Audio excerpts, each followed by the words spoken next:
আসসালামু আলাইকুম বন্ধুরা, আজকে আমরা 5 জন বন্ধু মিলে গেছিলাম কাশিমপুর নামাবাজার নদীর পাড়ে একটা রেস্টুরেন্টে কফি খাবো বলে। দেখেন রেস্টুরেন্টের ভিউটা। এই আমাদের বন্ধু তুহিন আহমেদ।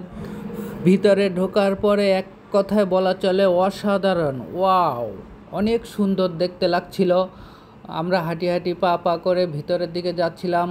তারা লাইটিং করে আলোকসজ্জা করেছে, খুবই সুন্দর লাগছে দেখতে।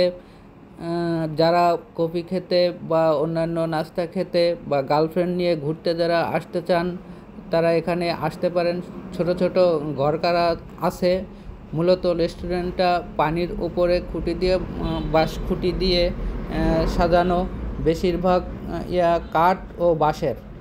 প্রতিটা ইয়াতে একটা করে টেবিল এবং 4-5টা করে চেয়ার দেওয়া আছে এবং সিঙ্গেলার দেখেন সব জোড়ায় জোড়ায়।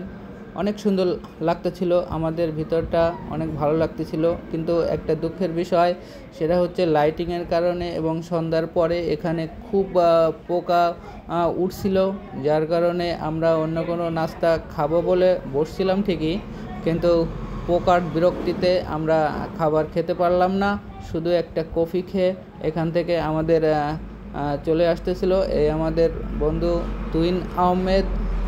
আমাদের আরও বন্ধু আছে, তারা আছে এখানে আছে রাব্বি হাসান সুমন, এই আছে আমি, এবং আমাদের সাথে আছে আমিরুল এবং আছে আলামিন।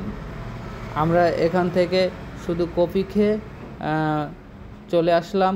আপনারা যারা কফি খাওয়ার উদ্দেশ্যে আসতে চান এখানে আসতে পারেন। কফি ছাড়াও এখানে অনেক কিছু পাওয়া যায়, চিকেন চাপ, চিকেন কাবাব, গ্রিল পাওয়া যায়।